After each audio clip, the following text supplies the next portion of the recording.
Halo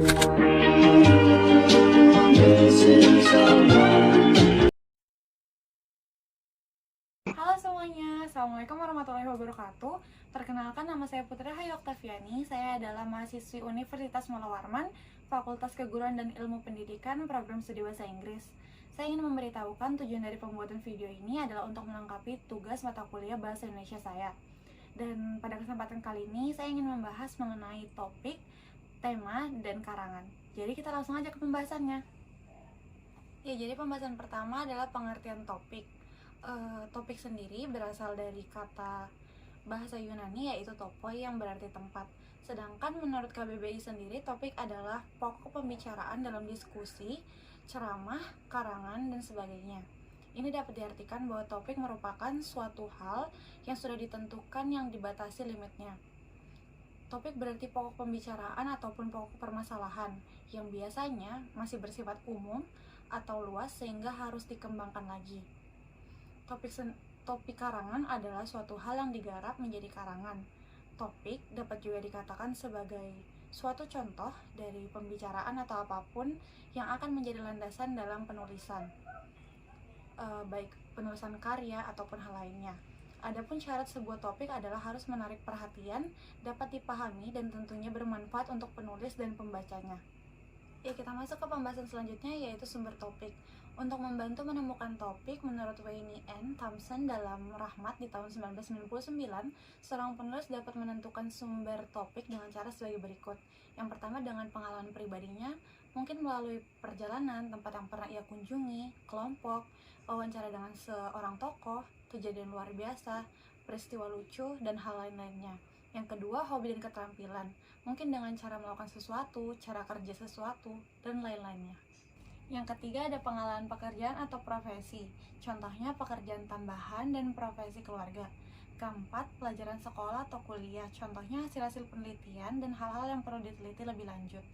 Kelima, ada pendapat pribadi, contohnya kritik terhadap sebuah buku, puisi, film, pidato, dan hal lainnya.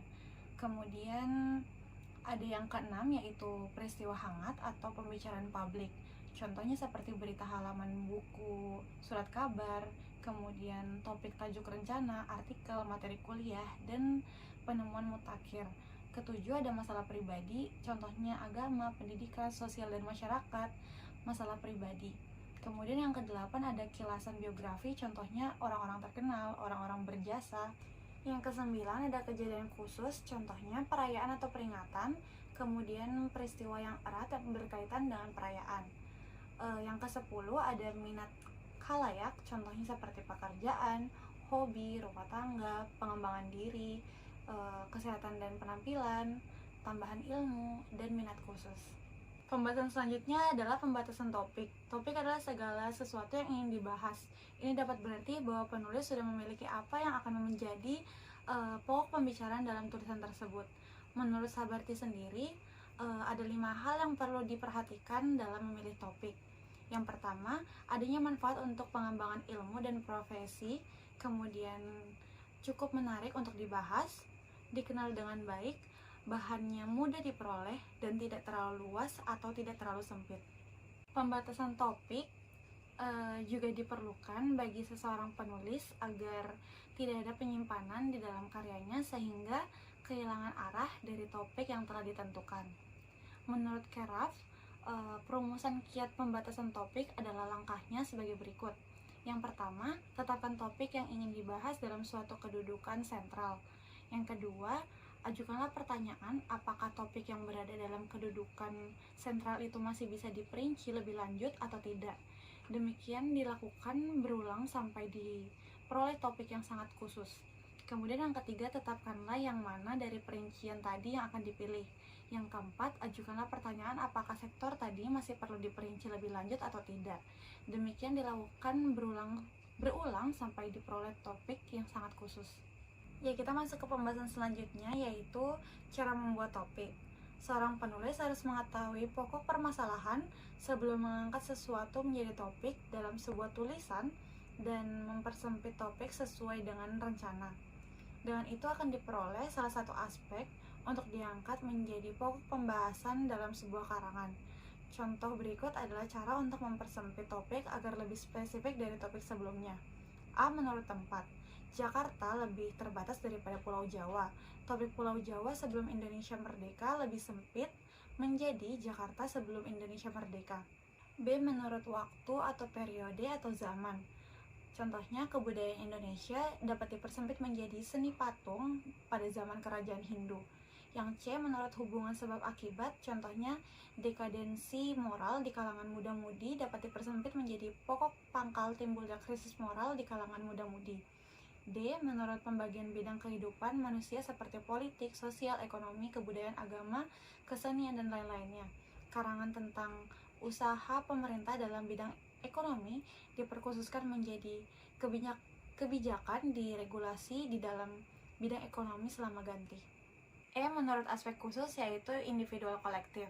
Contohnya, pengaruh siaran televisi terhadap kaum tani di Jawa Timur dapat dipersempit menjadi pengaruh siaran televisi di Boyolali. F. Menurut objek material dan objek formal. Objek material ialah bahan yang dibicarakan, sedangkan objek formal ialah sudut dari mana bahan itu kita tinjau. Misalnya, kesusastraan Indonesia ditinjau dari sudut gaya bahasanya. Kepemimpinan ditinjau dari sudut pembentukan kader-kader baru, yaitu keluarga berencana ditinjau dari segi agama. Ya, pembahasan selanjutnya adalah pengertian tema. Tema berasal dari bahasa Yunani, yaitu teitenai, yang berarti sesuatu yang telah diuraikan atau sesuatu yang telah ditetapkan.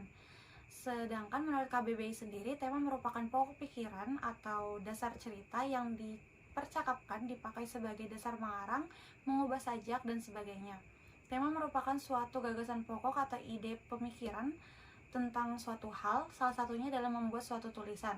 Tema berkaitan erat dengan fokus ataupun dasar yang dipakai oleh pengarang untuk mengembangkan suatu karya. Adapun syarat-syarat untuk memilih tema yang baik antara lain: A. Tema menarik perhatian penulis. Tema yang membuat penulis berusaha terus-menerus untuk membuat tulisan atau karangan yang berkaitan dengan tema tersebut. B. Tema dikenal atau diketahui dengan baik. Penulis memahami dengan baik pengetahuan umum yang berhubungan dengan tema sehingga memudahkan dalam penulisan sebuah karangan. C. Bahan-bahannya dapat diperoleh. Tema yang baik adalah tema yang bahannya tersedia dan mudah diperoleh sehingga dapat dipelajari dan dikuasai oleh penulis. D. Tema dibatasi ruang lingkupnya. Tema yang tidak terlalu umum dan luas sehingga penulis mampu untuk menggarapnya. Ya, pembahasan berikutnya adalah kedudukan tema dalam suatu karangan. Penerapan tema sebelum mulai menulis merupakan hal yang sangat penting untuk menjamin penyampaian ide secara teratur dan jelas, sehingga isi karangan dapat dipahami dengan mudah oleh para pembacanya. Tema hendaknya harus diungkapkan secara eksplisit agar dapat membantu mempermudah penulis dalam menulis sebuah karangan atau outline. Berdasarkan uraian di atas, contoh berikut akan memperjelas kedudukan tema dalam suatu karangannya, sekaligus menjadi pembeda antara topik dan tema. Contohnya, tema yaitu menjaga kesehatan, topiknya menjaga kesehatan anggota tubuh, kemudian judulnya tips menjaga kesehatan jantung untuk para lansia.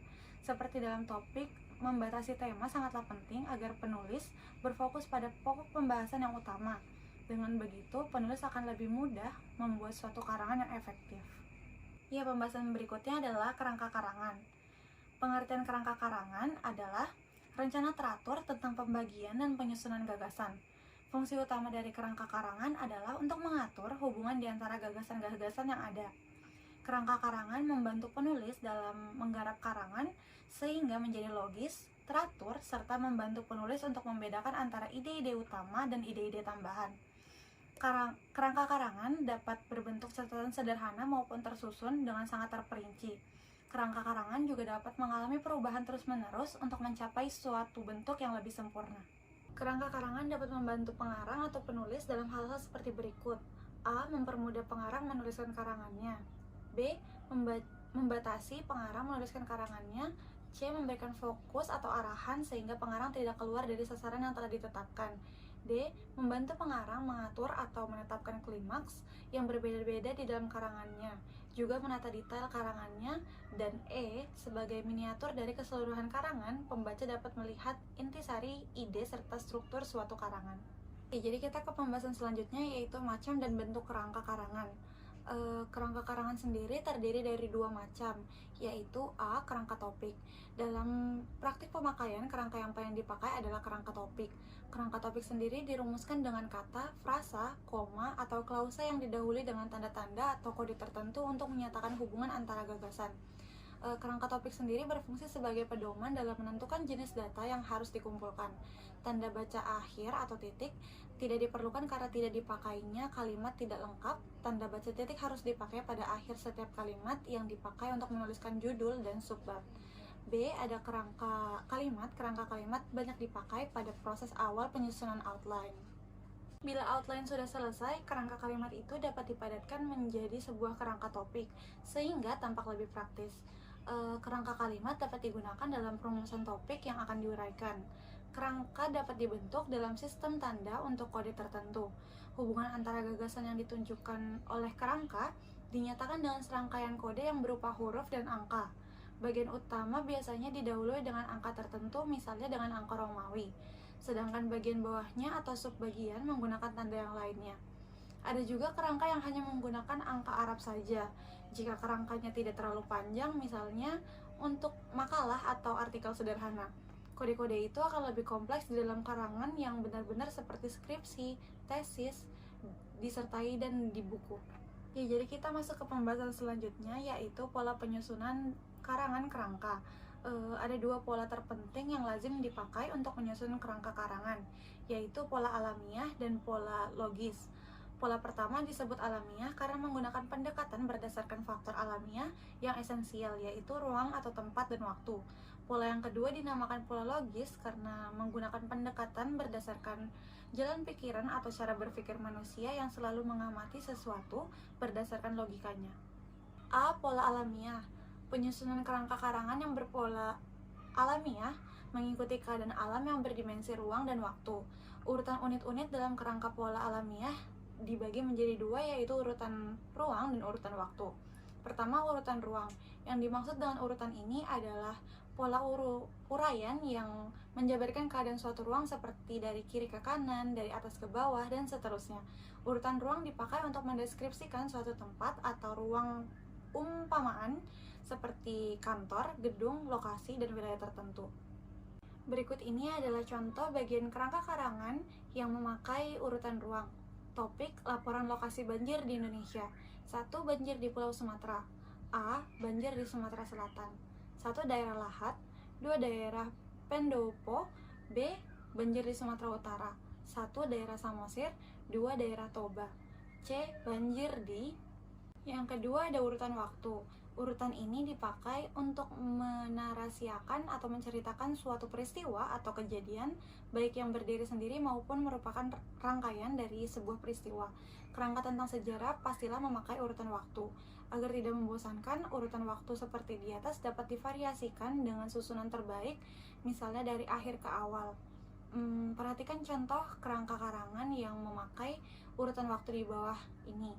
Yang pertama, topik, riwayat hidup Gus Dur. 1. Jati diri Gus Dur. 2. Pendidikan Gus Dur. 3. Karir Gus Dur. 4. Akhir hidup Gus Dur. Berdasarkan kerangka di atas dapat dibuat kerangka singkat yang terdiri atas 1 alinea. Dapat diperluas menjadi 4 alinea, dapat diperluas menjadi 4 bab, bahkan bisa dibuat menjadi 1 buku. B. Pola logis. Pola logis memakai pendekatan berdasarkan cara berpikir manusia. Cara dalam berpikir bermacam-macam, yaitu bergantung pada sudut pandang orang masing-masing. Adapun macam-macam urutan logis adalah masalah anti klimaks, sebab akibat, pemecahan masalah, dan umum khusus. Yang pertama ada contoh urutan klimaks. Topik, kejatuhan Soeharto. A. Praktik KKN merajalela. B. Keresahan di dalam masyarakat. C. Kerusuhan sosial di mana-mana. D. Tuntutan reformasi menggema. E. Kejatuhan yang tragis. Yang kedua, contoh urutan sebab akibat. Topik, pemukiman tanah tinggi terbakar. A. Kebakaran di tanah tinggi. B. Penyebab kebakaran. C. Kerugian yang diderita masyarakat dan pemerintah. D. Rencana rehabilitasi fisik. Ketiga, contoh urutan pemecahan masalah. Topik bahaya ekstasi dan upaya mengatasinya. 1. Apakah ekstasi? 2. Bahaya ekstasi yang terdiri dari pengaruh ekstasi terhadap saraf pemakaian, pengaruh ekstasi terhadap masyarakat, gangguan kesehatan masyarakat, gangguan kriminalitas. Yang ketiga ada upaya mengatasi bahaya ekstasi dan kesimpulan serta saran. Kemudian contoh yang keempat adalah urutan umum khusus. Topik komunikasi lisan. 1. Komunikasi dan bahasa. A. Bahasa lisan. B. Bahasa tulis. 2. Komunikasi lisan dan perangkatnya. A. Kemampuan kebahasaan. 1. Olah vokal. 2. Volume dan nada suara. Kemudian B. Ada kemampuan acting. 1. Mimik muka. 2. Gerakan anggota tubuh. 3. Praktik komunikasi lisan. Ya, mungkin sampai sini aja pembahasan dari saya mengenai topik, tema, dan kerangka. Terima kasih telah menonton video ini, dan jangan lupa untuk like, subscribe, dan komen di bawah. Terima kasih semuanya. Have a nice day.